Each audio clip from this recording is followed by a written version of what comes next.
নমস্কাৰ বন্ধুসকল, স্বাগতম জনাইছো মোৰ খেতিৰ মাজলৈ, অৰ্থাৎ অমিতা খেতিৰ মাজলৈ।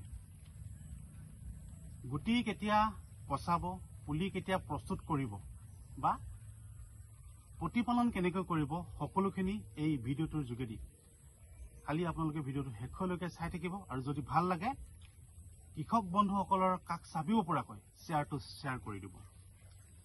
আহক আমি ভিডিঅ'টো আৰম্ভ কৰোঁ।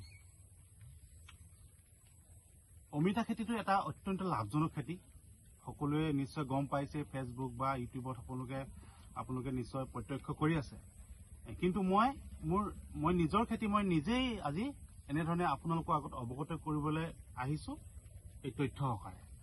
ইয়াত চাওকচোন, এবিঘা মাটিত কিমান পুলি ধৰিব, এবিঘা মাটিত আপোনালোকে কিমানটো উপাৰ্জন কৰিব পাৰিব, তাৰ বিষয়ে আমি সম্পূৰ্ণকৈ আজি আলোচনা কৰোঁ। প্ৰথমতে আহিব আমাৰ গুটিৰ কথা। এবিঘা মাটিত 270-300 মান গুটি বা পুলি আমাৰ প্ৰয়োজন হ'ব। স্বপ্নটো যদি আমি কৰোঁ, স্বপ্নটো আমাৰ এক পেকেটত থাকে 50টা গুটি, আৰু যদি আমাৰ এবিঘা মাটিৰ কাৰণে আমি পাতোঁ তাত 6 পেকেট মান আমাৰ গুটি লাগিব। মোটামুটি আমি 2500 মান টকাৰ ভিতৰত এবিঘা অমিতা খেতিৰ কাৰণে পুলি প্ৰস্তুত হৈ যাব।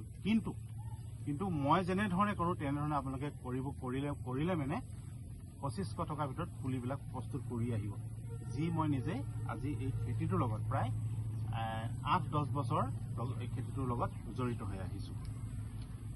উপযুক্ত সময় আমাৰ মানে যেতিয়া আমি পুলি কেতিয়া পচাম, এই পুলি পচোৱাৰ উপযুক্ত সময় হৈছে এই ছেপ্টেম্বৰ আৰু অক্টোবৰ মাহত। আমি যদি গুটিবিলাক পচাওঁ বা পুলি প্ৰস্তুত কৰোঁ, আমি 1 কেজি অমিতা প্ৰায় 35ৰ পৰা 40 টকা পৰ্যন্ত বিকিব পাৰিম। এতিয়া চাওক দেই, আপোনাৰ এই অমিতাজোপাৰ মই যদি কথা ক'বলৈ যাওঁ, এইজোপা অমিতাত এইটো আপোনাৰ 2 কেজি ওপৰ হ'ব, এইটো আপোনাৰ 1 কেজি প্লাছ হ'ব, আৰু যিখিনি তলতে যিবোৰ লাগে সেইখিনি আঢ়ৈ আৰু 3.5 কিলো এটা অমিতাত হয়। গতিকে আমি যদি উপযুক্ত সময়ত আমি এই খেতি যদি কৰিব পাৰোঁ, আমি এটা ভাল এখন বজাৰ পাবলৈ সক্ষম হ'ম। কেতিয়া কৰিব লাগে ক'লোৱেই, বা আমি পুলিটো আমাৰ গুটিটো আমি পচোৱাৰ পৰা আমি 45 আৰু 60 দিনৰ পৰা খুব ধুনীয়াকৈ আমি পুলিবিলাক ৰোপণ কৰিব পাৰিম। এই অমিতাজোপাৰ কথা কৈছোঁ। এতিয়া আপোনালোকে দেখিছে মোটামুটি 40 কেজিমান লাগি আছে। আমি যদি প্ৰথম বজাৰখন ধৰিব পাৰোঁ, 30 টকাকৈ ধৰিছোঁ, নাই ধৰা আমি 35 টকা 40 টকা, আমি যদি মানে আপোনাৰ 30 টকাকৈ ধৰিছোঁ, 3-4 গুণ 1200 টকা। এজোপা অমিতাত 1200 টকা, একদম এটা মিনিমাম হিচাপ ধৰিছোঁ। পাবই খালি খেতিটো আপোনালোকে খেতি নহয়, তাক বাতিব পাৰিব লাগিব, মানে ভাল কৰিব, মানে যত্ন কৰিব পাৰিব লাগিব। মই আৰু এটা কথা এইকেইটা উঠি অহাৰ প্ৰজন্মক ক'বলৈ বিচাৰিছোঁ। কিছুমানে কয় যে মাটি নাই। এতিয়া মই এইডোখৰ আপোনালোকে দেখিছে, এইডোখৰ মন কৰিছে, যিডোখৰ মই নিজে খেতি কৰিছোঁ, এইডোখৰ মোৰো নিজৰ মাটি নহয়। আমি যদি খুব খেতিত ইচ্ছা থাকে বা খেতি কৰিবলৈ আমি মানে আগ্ৰহ বা আমি বিচাৰিম, তেতিয়া আমি গাঁৱৰ ওচৰৰ যদি কাৰোবাৰ মানুহজনক সুধোঁ, বোলে আপোনাৰ মাটি 2 বিঘা আছিলে, মই খেতি কৰিব পাৰিম, তেনেধৰণে আপোনালোকে যদি খেতিত যদি আপোনাৰ ৰাপ আছে, আপুনি কৰিব পাৰে। মই ক'লোৱে নহয়, এইডোখৰ মোৰ নিজৰ, গতিকে নিজৰ মাটি নহয়, নিজৰ মাটি নহ'লেও মই তেখেতক আলোচনা কৰি এই খেতিটো কৰি আছোঁ। আপোনালোকে যদি 1000কৈ পায়, মই আকৌ আহিছোঁ কথাটো, 1000কৈ যদি এজোপা অমিতাত পায়, আপোনালোকে প্ৰায় এবিঘা অমিতাত 2.5 লাখৰ পৰা 3 লাখ টকা মান উপাৰ্জন কৰিব পাৰিব।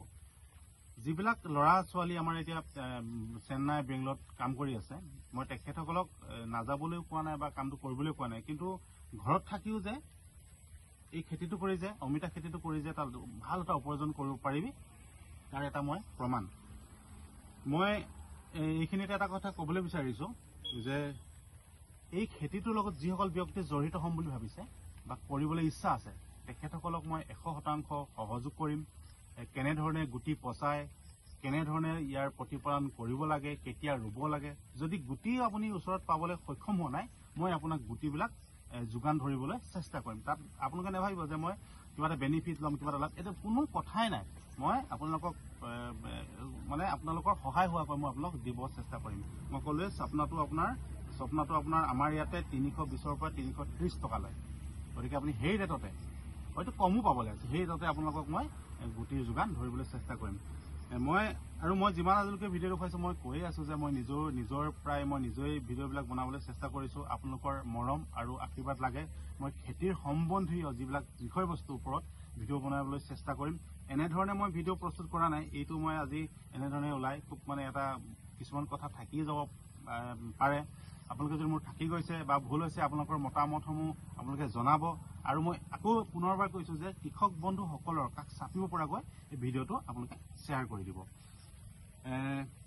মই জনালোঁ আপোনালোকক কথাবিলাক কেনেধৰণে খেতিটো কৰিব লাগে, এবিঘা মাটিত কিমানটো আপোনাৰ ইয়াৰ খৰচটো মই নাই কোৱা, মই যে নাই কোৱা নেকি চাগে।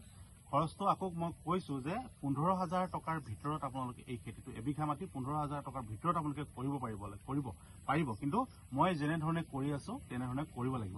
বহুতে বহুত ভাগে ইয়াৰ খেতিটোৰ বিষয়ে কথা কয়, কিন্তু মই এই খুব সাধাৰণভাৱে কৰোঁ। মই কৈছোঁ যে 15-13,000 ভিতৰত আপোনাৰ এই খেতিটো হৈ যাব। খালি মোৰ লগত আপোনালোকে যোগাযোগ কৰিব। মই কৈছোঁ নহয়, মই আজি বহুত বছৰ খেতিৰ লগত জড়িত।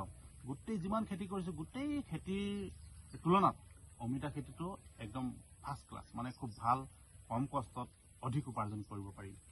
ইয়াতে নিজেই বেপাৰী আহি কোনটো ছিঙিব লাগিব কোনটো নালাগে নিজেই আমাৰ ইয়াতে নিজেই আহি ছিঙিব, নিজেই পেকিং কৰি নিজেই লৈ যাব।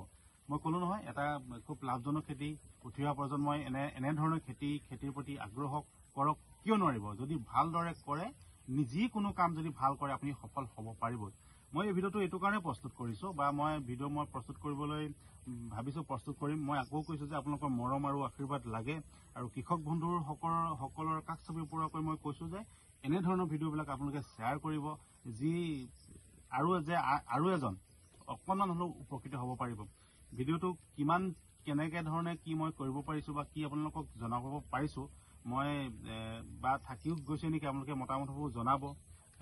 ভিডিঅ'টো মই এইখিনিতে সামৰিব বিচাৰিছোঁ। আপোনালোকক মোৰ লগত যোগাযোগ কৰিব যিসকলে এই খেতিটো কৰিম বুলি ভাবিছে।